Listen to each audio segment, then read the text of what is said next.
nation, under God, indivisible, with liberty and justice for all. Thank you very much.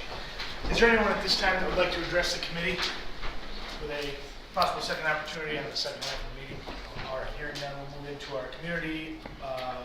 Is Mr. Preston here? We have Michael Daly Martin here with us. Mr. Daly Martin. Yes. Thank you. The floor is yours. Okay, great. Yep, just wanted to go over our monthly reports. We had 20 total zoning permits last month. That includes 3 new construction for residential homes. We had 14 total building permits and 55 code enforcement inspections, which is up slightly more from the average. So, you guys have any questions on that? Let me know. Thank you very much. All right, let's get ahead into our first agenda item. Item A, Greater Landsburg Recycling Presentation. We have Terry Link here to give us a very brief presentation. Mr. Link, thanks for being here. Well, thanks for having me, and thanks the board for supporting a grant proposal that went to the state almost 2 years ago now. I'll pass it down. I'm here to kind of, this is really to give you kind of an update on where we were with the money that you invested with us, and to offer some suggestions that you might utilize throughout the county. So, if you don't mind, take the mask off, because otherwise my glasses will stink off. So despite COVID, despite the fact that when we wrote this grant to the state for the Build This Recycling Center, they only gave us 45% of what we asked for, and despite the fact that the cost went up from the time we initiated the grant to the time of trying to actually put the building up, we still have been able to raise the money to build the building. And I can report to you today that we have been operating that building now for 2 months. We have moved from a monthly recycling drive to recycling every week. The numbers are coming more and more from geographies farther away. More and more people are coming from Owasso Township, Bennington Township, Corunna, Caledonia, over on this part of the county as opposed to Scioto and Woodhull. And we get about 20% of our people come from Clinton County. So we end up raising the money through friends. The Cook Family Foundation contributed a sizable chunk when we needed it. And we have developed what we think is a model for doing the kind of work that we need to do if we're going to cut our waste. In some ways, the new Michigan Climate Action Plan, if you have not looked at it, the draft is out and comments are open. But if you look at that, 2 of the big pushes that they have in this whole plan are energy waste and solid waste. If the plan goes through in some form or another, there's going to be opportunities to move forward on both of those fronts. It'll save the county money, of course, in the front end if you're not spending it to waste materials, but it's also better for the climate overall. Besides the construction of the building, we've been able to raise money again through grants and through the outreach that we've done. We now have a baler. Last week we delivered 10 gaylords, which are cubic yard boxes full of materials, and 1 bale of cardboard. The week before it was 5 bales of cardboard. We have extra bales we just baled from Saturday of plastics. This is an all-volunteer effort, and it's also an effort that's a community-owned effort. It's community-owned that there's a memorandum of understanding between the Langsburg School District, the City of Langsburg, and the Greater Langsburg Recyclers, which I represent here today, which is a 30-year-old nonprofit that's been doing this for a long time. The school provided the property, so we didn't have a purchase there. The city acts as a fiduciary for all the grants. That's where the money goes and continues to flow, so we don't have to manage that as well. We think this model, and I've been doing research, I'm the founding director of MSU's Office of Campus Sustainability some 20 years ago. I'm retired now, of course, and I was a county commissioner in Clinton County once upon a time. So I've been dealing with these waste issues even way before that. And I've been doing research for the MSU Center for Community and Economic Development, which should be published any day now. It's been in for a month. That's going to talk about the ideal ways for us to handle our solid waste, especially in rural areas, because the big players in the waste industry won't find any money in recycling. And so they're not about to do curbside recycling in rural areas or small towns. It's the volumes, it's the mess, it's the whole thing. So the only way this is really going to work are through examples like ours. And we think that the county can help drive the establishment of these things in different places in the county. Now, I looked at the 2020 census. There are 68,000 people supposedly in Shiawassee County, about 30,000 households. So based on our budget projections for revenue needs for our operation, you could give us 25 cents per individual per year would cover our expenses. For another 75 cents, you could establish 3 more of these elsewhere in the county. And you would be cutting that waste and provide the people that are driving in from Owasso and Caledonia and that would have other places to go. I mean, you could do it by household, in which case we maybe need 50 cents. And I believe, actually, we won't know this until we run this operation for a year, that we will be able to reduce that amount. Because again, we're saving labor costs because it's all volunteers. We have a volunteer network that since we've begun this has grown, that's allowed us to do weekly. We hope by springtime that we'll have enough that we'll be able to do it twice a week. The more often you have it available, the better. We have businesses, including some from this area, that are now have bought a business membership, which you charge $150 a year. They have 24/7 access to the building. We just give them instruction on how everything gets sorted when they come in there, and they can put the stuff in there as they need it. They don't have to worry about storing it. And so if they're just making trips, so we have a guy who owns 3 Big B's up this way, comes in here 3 times a week, takes his stuff in and drops it off. We have some other businesses closer to town that are doing the same thing. We really haven't done an aggressive business outreach, but that's part of our model is that we can do this. We think right now we live, and we have for 30 some years, on people who come to recycle, people who take the time to separate the stuff out, store it in their house, used to be once a month, bring it, and they throw a couple bucks in the pot. And we've been running it that way forever. We just as soon take that away so that nobody feels that that's a barrier to them being able to bring their stuff. And so we will need help.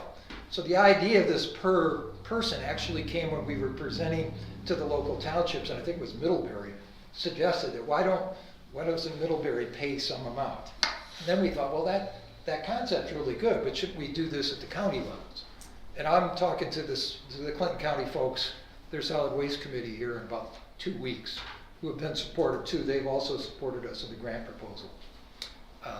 So that's pretty much all I wanted to share with you, other than to entertain some questions. I've given you the list of the materials that we're taking now. Since we've opened, we've added a bunch of things, and we would continue to add items as we can find homes for them, and that they're going to be limited in the costs that we do. Now, there's some things that we're actually going to take that we have to charge money for. So if we take somebody just called us the other day, will you take a refrigerator?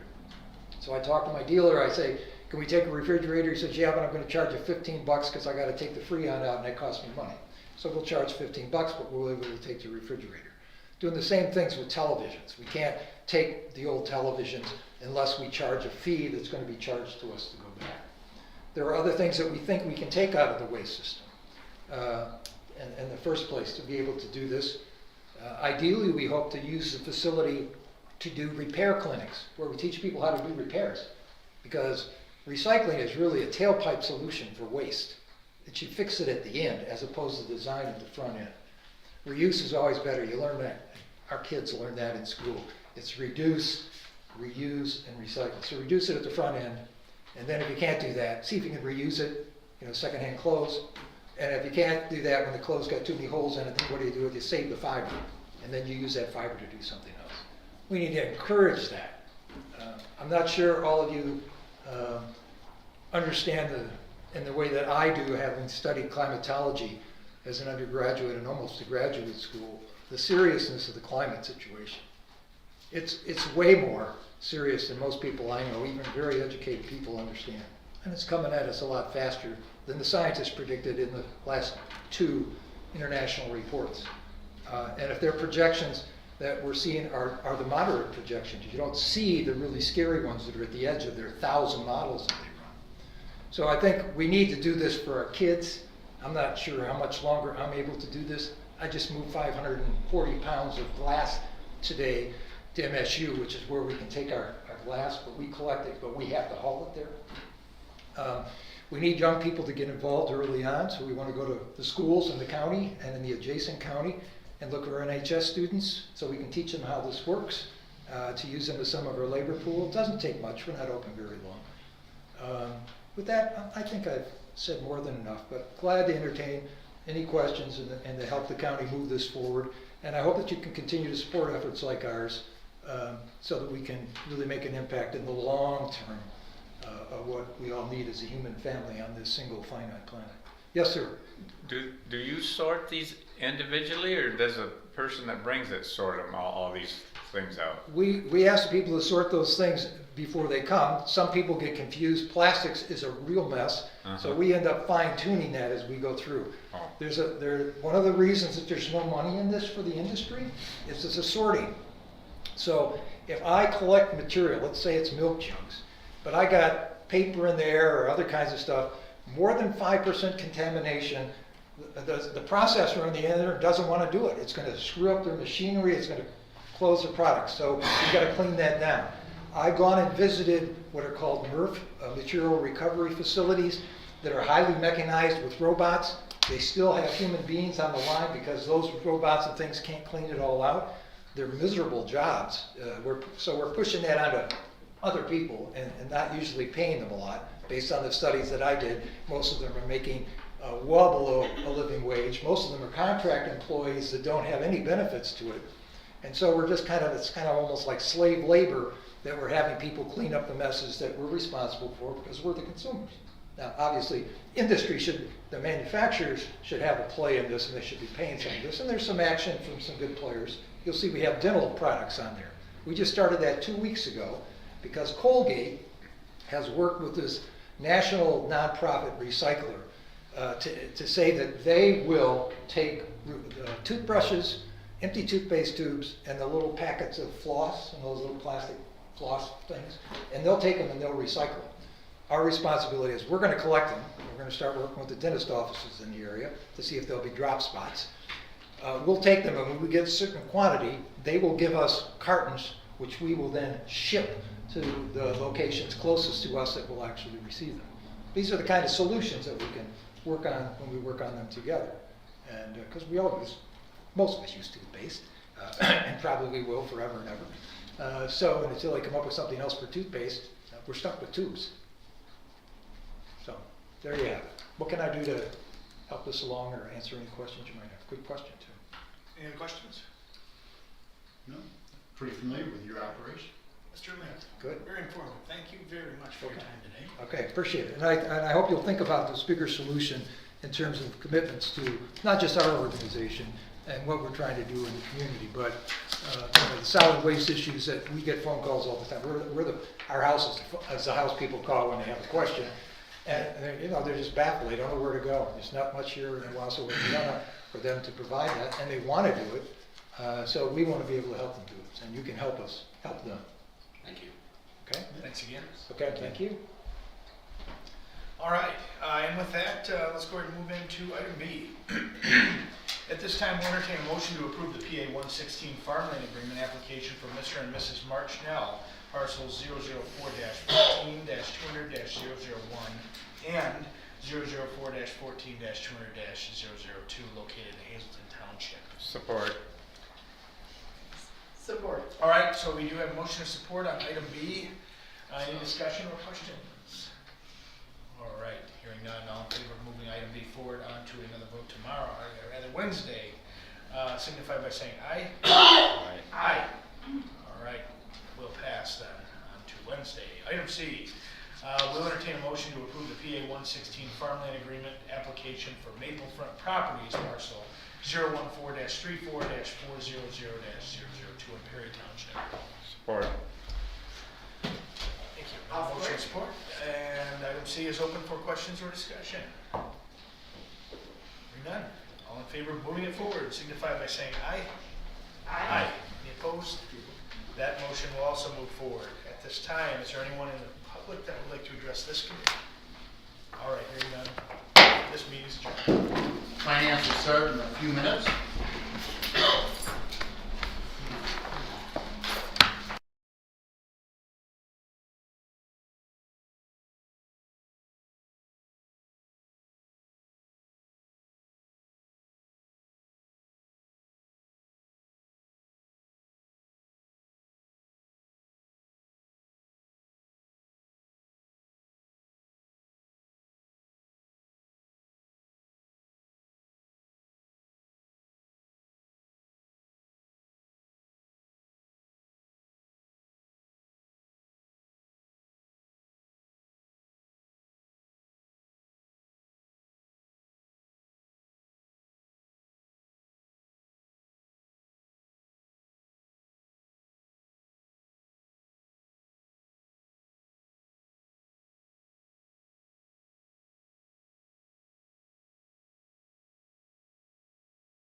pledge allegiance to the flag of the United States of America and to the republic for which it stands, one nation, under God, indivisible, with liberty and justice for all. Thank you.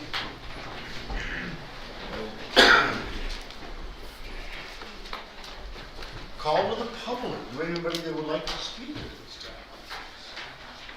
Okay, Julie, you're on. Good evening, everybody. February is a busy month in the office. 2019 property taxes are due March 31st to avoid foreclosure. So we're just real busy with people in, phone calls, questions, some requesting extensions. So we had a court hearing on Friday with Judge Stewart. Approximately 30 people were granted extensions, more time to pay those taxes. More can still ask to be included in that. Well, before the 31st, we can work that out. 2020s are also, if they're paid before March 1st, they can save a lot in fees. So a lot of people are in trying to beat that deadline. And dog licenses, those are due end of February. After March 1st, they double. So busy month. Okay. Any discussion with Julie? Any questions? I just had a question on how things work. Now, when you say that people got extensions, you're talking about those that are about to hit their, or in their third year. Yeah, And the 19s, 2019s. What So kind of extension do people get if they get one? they are getting a year. They are A getting full a year. And Mhm. you said about 30 people got that. Correct. Out of how many who requested it? Is it like Oh, that's everybody that requested. pretty much Yeah, everybody? If you Judge get asked Stewart for- is very fair. Okay. And he trusts, it's Matt Hodges from the state, the attorney, and myself. We meet with the people, we know their situation, and Judge, So no one was turned down? nobody turned down, no, Okay. no, So effectively, 4 years. yes. Okay. Good. Thank you. Of course, well, by next year, they will have to also have their 2020s paid then, or they'll be in the same boat. Of course, and there are So- additional fees and all of Correct, that, but correct. people get that extra year, so Yeah. they have another year to try to keep their homes, which is a Right. good thing. Now, the state of Michigan, their new MyHalf program, MIHAF, opened today, and I already got a request from the state on a person's taxes wondering what their payment And owing what is. is that program, I'm sorry? It's MyHalf, Michigan Housing Assistant Funds. And it's just open today, and people can go online and apply for it. And somebody had gotten in kind of an early app during one of as they're getting the system ready, I guess. And they already requested the taxes, and I hope, they said they're planning a quick turnaround, so I have my fingers crossed that that's a real good program, and it will pay their 19s, 20s, and 21s. Wow. It's huge. It's huge. And it's not just for taxes. If they're having issues with paying a mortgage, a land contract, roof, it can up to $25,000 per household. So I'm excited and hope it goes smoothly. That comes out of state coffers, it doesn't, not That's, ours. it's COVID money. Ah, So they have to show that they had a loss due to COVID. Loss of wages, their job down for a while, sick due to COVID, couldn't work, decrease in their income, increase in inflation, increase in other things causing them maybe medical bills due to COVID and other things, that they can show they had something during 2020 that caused that COVID-related loss. And so thank you. I think I was excited to already see them looking to me for info today, so. Julie, does that program come through the treasurer, or is that just a state program and they're looking for applicants? It's a state program. They're working with many treasurers. Okay. Because that's what the person will apply, and then they want to verify with us how much is actually owing. Okay. And so we get that info and send that back to them. So it's a group effort. Very good.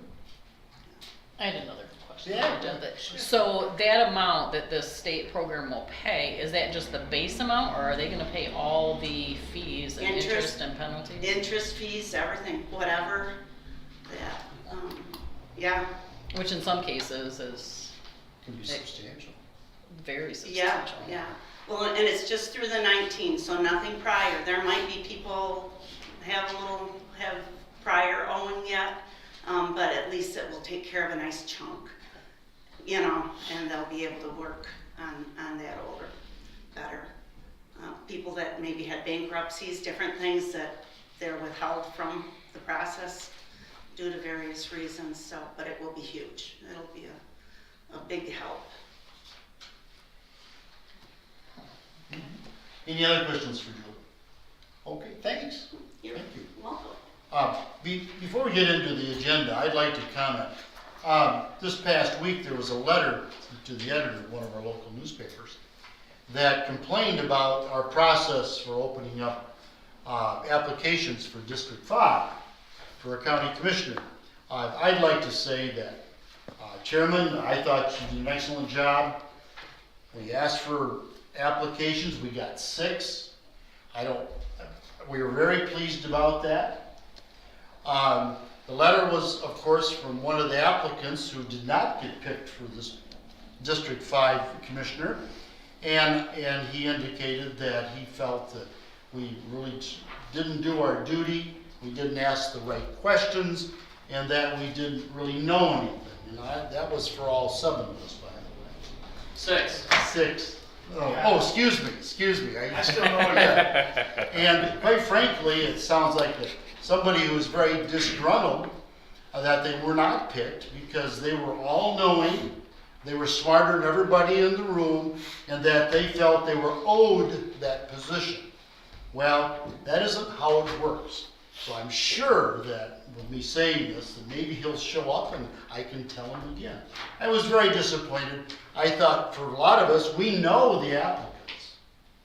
We read their resumes, and if we had any questions, and some of them sought us out and asked some questions, and I called a couple of them and talked to them, but I thought we all were pretty well versed in who was applying, and we chose on that merit. So, again, the whole first part of the letter was condemning our chairman for not being resourceful enough or whatever, but I'm Transparent, I believe. yeah, transparent or whatever, but I hear that word a lot. yeah. So I just like, I get a little tired of taking shots all the time and for no reason at all. So, but that's part of the job. So anyway, anybody else like to comment on that letter? They're certainly welcome to it this time. If not, we'll move on. Thank you. You didn't mention my name, so. Yeah. Well, somebody's got mentioned twice. Anyway, I need a motion to adopt the contract between Shiawassee County Probate Court, the Probate Court, Circuit Court Family Division Employees Association, TPOAM, Technical Professional and Officers Workers Association in Shiawassee County. So moved. Moved and Support. discussion. Brian, what do you have? Very briefly, this is almost exactly a carbon copy of the Circuit Court Association agreement. Same wages, same increases, same payment for signing. There is a little bit of a difference in the on-call status because the probate court, or Sarah Edwards Group, has an on-call part that they do if they were called in related to children that are in a crisis.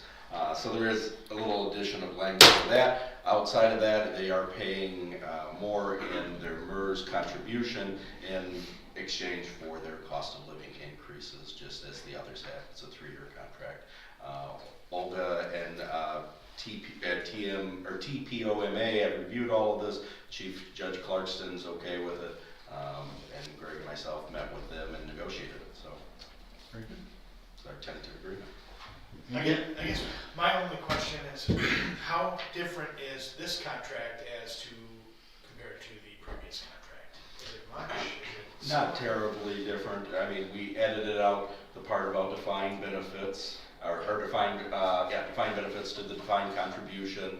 We made the changes related to their MERS contribution. There is the increase of the wages to 432, and that's about it. Honestly, the anyone point of coming most in? discussion was probably the on-call, because we had to fine tune it to make sure that we were in compliance with the law. There was a question there about tracking and so on, and I think at the end, the employees were very satisfied, which is a little bit more work for us, because we have to track things, but I think they were very satisfied with And I'll add to that and it one of wasn't a the budget buster. one of the things that we need to get away from is comp time. It's hard to track, it's difficult for reimbursement. Federal law prefers that you are paid for the time that you work. So they had a comp time model for their on-call part. We got rid of that, and it's based on the hours that you work. So essentially, if you get called in, you have to gauge your time, you have to clear your time. If you have to go in beyond doing phone calls, you have to clear it with your supervisor, which in this case would be Sarah Edwards, for them to actually go into the field to do something. So there are some changes related to that area of the contract. Before then, it was a per diem amount and then a comp time related formula, which was difficult to track and not exactly where we want to go compliant-wise with federal law. Good, thank you. That was a large discussion. It took a while, and all of us came to a consensus on, being paid for the hours you work. Very good. Any other discussion? So cost of living are we talking cost of living increases in hourly wage, or are we talking the rider for the retirement? No, we're talking about their wages, 4% this year, 3% next year, and 2% the year after that. So they don't have the COLA rider They with, may, I'm not sure if they have the E2 rider or not. I would have to look. They probably do if they had it before. I don't know that they had it before. I just know that that is one of our most expensive. But I will say, after you bond, no more changes can be made to any of the benefits packages except backwards. So you can never negotiate for another item of E2 or any of those kind of things with MERS ever again after the bonds are done. Those plans are completely closed now. So we don't know then. is I the don't know answer. off the top of my head if they have E2 or not. I'd have to look. It would be under 21, section 21. Let me see.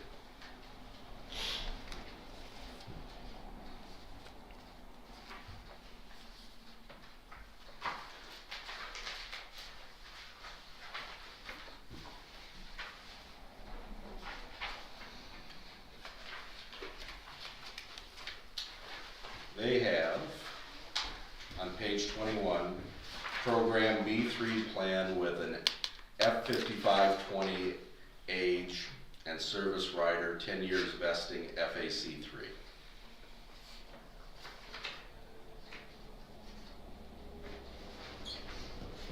It does not mention E2. So that would be no, they do not receive that. So it's just the 4%, 3%, 2%. and the increase in MERS was what percent? 1.5, and then 1.5, and then 1, I believe. So it takes them to 4% of the It wages. takes them to a total of 5 when it's 5. They're paying 1 now. Okay. Yeah. All right. By the time it's over, it gets them to 5%. And they're getting an increase of 9%. I'm gonna tell you right now, that 1% is about as low as you can get. It is. That's unbelievably low. And I won't be around to take a second look at this someday, but I almost feel like that is a tragedy. It's part of the reason That's we're- why we're gonna go bankrupt in 20 years. Yes. We are going bankrupt in 20, I'll say it out loud. I mean, the way things are going, if we don't get things shored up, we are in for it. And I'll still be around, I hope to God I will be, but I won't be on the board to deal with it. We're gonna do a lot this year to take care of that. I hope so, we have to.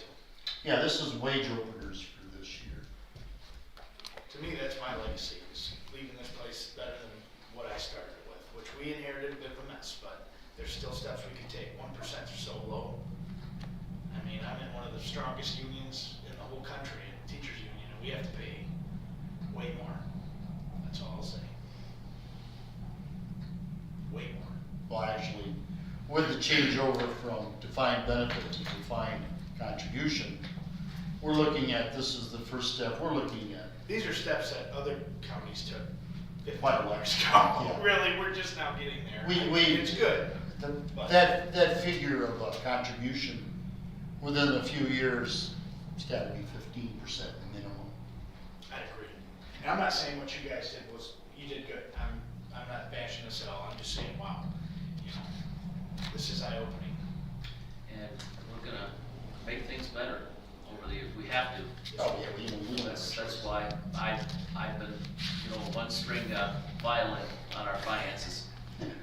We have an opportunity through all of the COVID and everything to, we've got extra monies in the county, and we have some money elsewhere. The bonding is going to help us. There are things we can do that this time next year, we can be sitting in a much better financial position.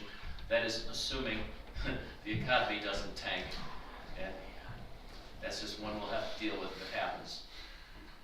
That's much higher up the food chain than we are, though. Yeah. Okay, any other discussion at this time? If not, all those in favor say aye. Aye. All those opposed, motion carries. Thank you. Item B, I need a motion to approve the letter of agreement with the POLC, which is the Police Officers Labor Council. So moved. Support. Discussion, okay? So as you know, we did buyouts for individuals that met certain qualifications. That has ended. There was one individual who is in POLC, which is the corrections unit, who wishes to retire. They asked their union if they could take advantage of it. I said it was closed, but if they wanted to write a letter, I would take it to the board and ask for the board's consideration of it. They would receive a prorated amount, which is noted in my memo. It is up to the board for their consideration. Discussion. So we're not opening this up to everyone, it's just a case by case. Yeah, because it's closed. You guys, the time period that the board said has ran out. This person is the last individual, or one individual that they brought forward, the only one that qualified anyways. I mean, I don't see a problem with it, it saves us money in the long run, but my only concern is that when we encourage people to retire, even though it's a cost savings, if we can't replace those people. So from what I hear, we have lots of openings. Yes, we do. Yes. I don't have a position one way or the other. They asked if they could bring it to the board to see if they would, if the board would consider it. It is up to you. Discussion? We can move it on to Wednesday. How long ago did we close it? December 31st. I wonder what the holdup was. He was buying his years that you approved last month. Oh, I see. Mr. Richardson. Yeah, there was no point in requesting the buyout if he didn't get his years in that he was going to buy. And he has since paid it now. Yes. Okay. All right. Okay, without further discussion, all those in favor say aye. Aye. Those opposed? Aye. 2-1. Thank you. Okay. Need a motion to refill the position of drain maintenance supervisor not to exceed grade 3, step 3. So moved. Support. Motion support, yes, we have, yes, we do. Thank you. Just a replacement of an individual. I know Tony said that he had somebody that moved out. Yep, he did. Okay. Yes. Yeah. Any other discussion? Yes? When you get done, we skip C. Oh, I'm sorry. Okay, we will do that. Okay, without any further discussion, all those in favor say aye. Aye. Motion carries. I'll go back up to C. Need a motion for MSU Extension Center for Local Government Finance and Policy Report. You don't need a motion.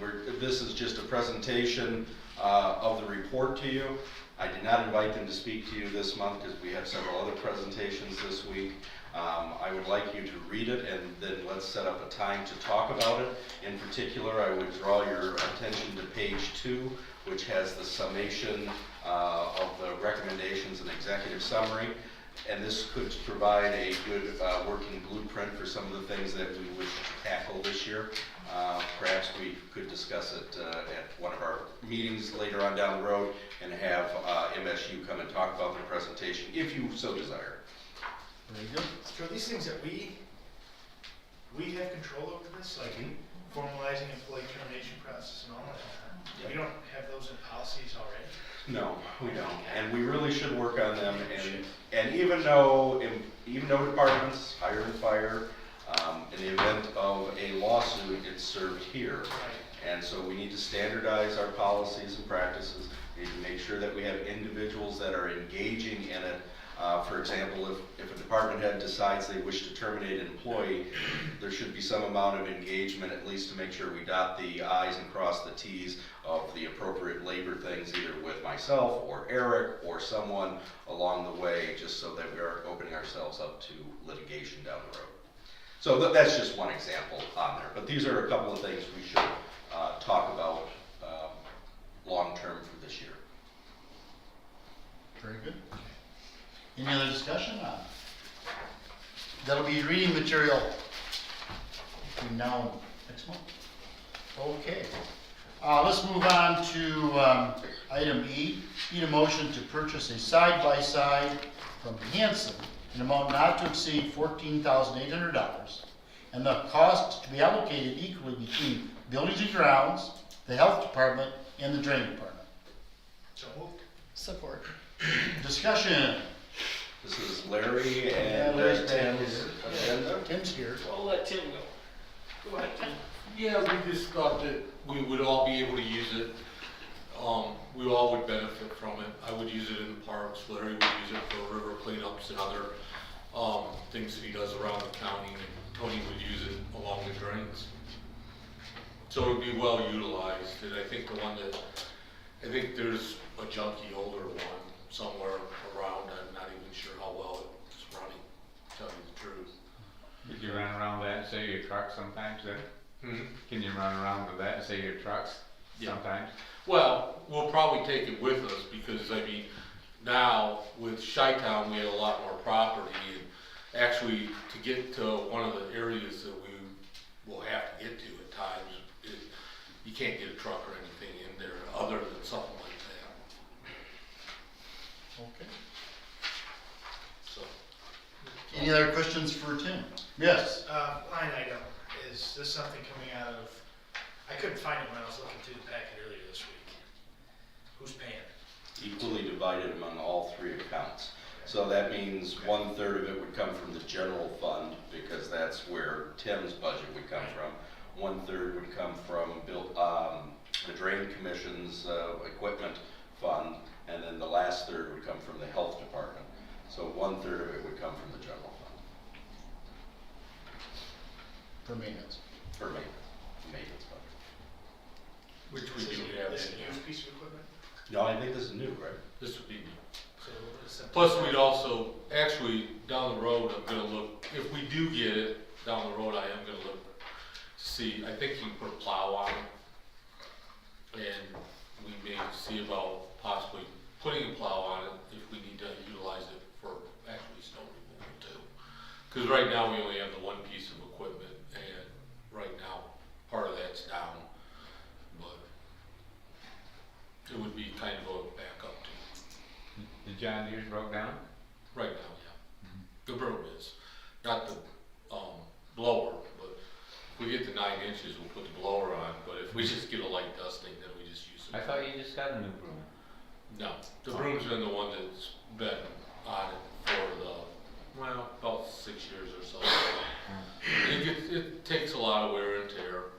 We need to replace a bearing in it. And chain snaps, so, but we got the parts on order that will be here on, Wednesday. Hopefully before we get snow. No. Yeah, good Or plan. otherwise we'll be shoveling. Hey A Tim, lot more. you and I had a discussion just the other day about equipment storage. We turned down request to spend $250,000 building a building to store our current equipment in, sitting out in the rain. Where's this brand new piece of equipment gonna go? I think it has room in Tony's, area. Or I got room, I still have a little room in my building, we'll move stuff around and shuffle things and get it in. This will be a piece of equipment that will, unlike the trucks, it's not gonna sit outside. Okay.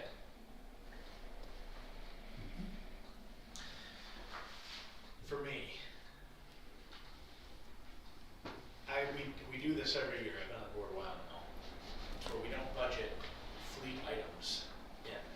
It's just something we don't do, right? And I don't know how often. It depends on the department. Fleet items are completely budgeted in So for like the the sheriff's sheriff's office, department. so they must have some sort of methodology for how they know when things are coming up, right? How do we get something like that operational in this county? So that building and grounds doesn't have to come back for something that's not budgeted seemingly twice or more a year, or even the health department. Ought to be like some sort of study we could do to say, well, by this year we're gonna have, and then we can budget ahead. You know, it's almost like not budgeting for pipes underneath towns and cities, and then when they go bad 50 years later, it's a huge panic, and there's lead in the water. Well, part of that is that when the department head comes and meets with us to go over the budget, they should have a list of everything they want for the year. Some departments are better at that than others. Sure. We gotta have a policy for it. And so, Next year, To be like, well, when I'm not around here. So for example, when the sheriff comes for his budget workshop, he usually tells me that he thinks he needs this car, this piece of equipment, replace this piece of equipment, replace this piece of equipment, replace. And so like tomorrow on the public safety and courts agenda, you'll find that there's 2 items, one that was budgeted for and one that wasn't budgeted for, but he has revenue for the other one. So it's really depends on the department and what planning they do ahead of time for their budget. And I'm not taking any shots or anything like that. You guys do a phenomenal job. I understand things get broken down. It's just so tough for me. We passed a budget that's so tight. You know, we're to the limit. And so every time we throw, and this is month 2 now, something that wasn't in the budget, that all goes on top and requires adjustments and things like that. I've always hated doing that. It bothers me. Is this not, I mean, this isn't an increase in the drain budget or the health department, I mean, that right, Larry? I mean, you have this money in your budget. And I'm guessing Jenna does too. Yep. They do. Okay, any other discussion? All those in favor say aye. Aye. Aye, all those opposed? Aye. 2-1. Passes. Okay, item F, move to authorize MERS to allow Sheriff Deputy Paul Richardson to purchase 18 months of service credit as requested. So, Support. Motion and support. This is different Richardson. This is his brother. I'm serious. I read this, I'm going, wait a minute. This guy, okay. All right. Yeah, and again, just as a note, once those bonds are sold, theirs will no longer be an option. Right? So anyone who wishes to purchase it, the clock Didn't we is just ticking. authorize some before? This is his brother. it's like the 4th month in a row here. And as we've discussed, this is theoretically revenue neutral. That's right. Theoretically. So last time we did, Rich Richardson, and this is Paul Richardson. Oh, I'm So sorry. one is a corrections officer and one is a deputy, but they are brothers. Are there any other brothers? I didn't ask that question, but I could. Okay. They're related. Should we have had him on the agenda for the letter of polk agreement too, or is that gonna be next week? No, that's a different union altogether. Oh, that's true, Yeah. okay. And just as a note, the Teamsters Union did negotiate the buyout for their employees for another 2 years in there because they have 2 additional employees that will qualify, and only 2. But they negotiated that in their contract. POLC did not. Okay, understood. Okay, any other discussion? All those in favor say aye. Aye. All those opposed? Aye. 2-1 passes. Thank you. Call to the public. We have anyone that would like to speak to this? If not, I hear no one. Meeting adjourned. Thank you.